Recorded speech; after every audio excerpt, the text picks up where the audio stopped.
안녕하세요. 오늘은 커다란 화분이나 길이가 있는 화분에 식물을 분갈이할 때 돌이나 마사 등으로 채우기는 뭔가 부담스러운 경우에요. 대체해서 사용해 볼 수 있는 재료들에 대해 몇 가지 이야기를 해보려고 합니다. 보통 커다란 화분이나 높이가 있는 화분을 분갈이할 때는 물이 아래로 잘 빠질 수 있고 또 화분 속의 공기가 잘 통할 수 있도록 아래에는 어느 정도 크기가 큰 돌을 넣고 그 위에 흙으로 분갈이를 하게 되는데요.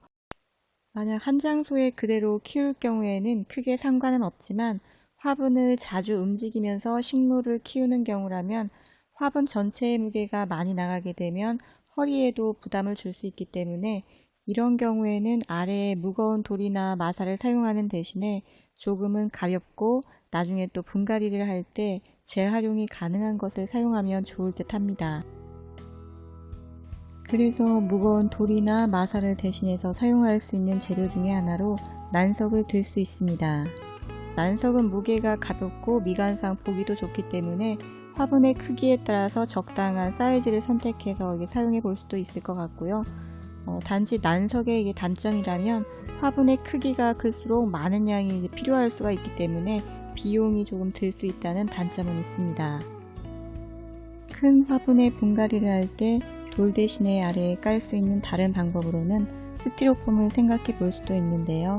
많은 분들이 스티로폼 박스를 잘게 나눠서 사용을 하기도 하는데 그렇게 하면 잘게 떨어져 나온 입자가 흙에 섞일 경우는 분해가 되지 않아서 토양을 오염시킬 수도 있고요.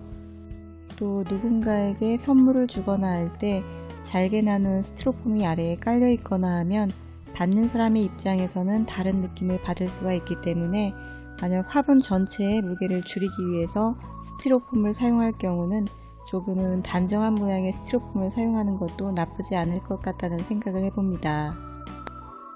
사실 예전에 제 경험담을 하나 말씀드리면요.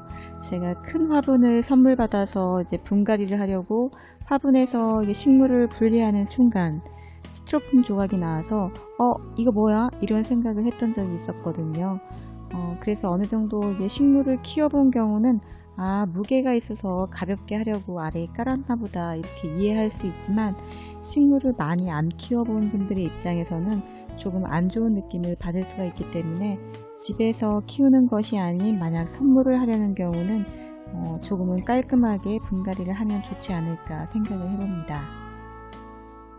큰 화분에 분갈이를 할 때 돌 대신에 아래에 깔 수 있는 재료로 활용해 볼 수 있는 것이 마시고 난 빈 음료수통인데요. 적당한 크기의 빈통이 있다면 그런 것을 사용해도 나쁘지 않을 것 같습니다. 하지만 선물을 하려는 목적으로 심을 경우에는 이런 재료보다는 조금 단정한 재료를 사용하면 더 좋을 것 같고요. 만약 집에서 키우는 경우에는 이런 재료를 활용해 봐도 좋을 듯 합니다.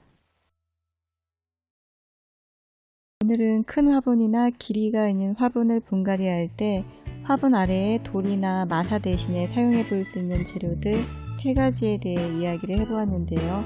도움이 되셨나 모르겠네요. 그럼 오늘 영상은 여기까지 하고요. 다른 이야기로 또 인사드려야 할 것 같네요. 그럼 오늘 하루도 즐거운 하루 되세요.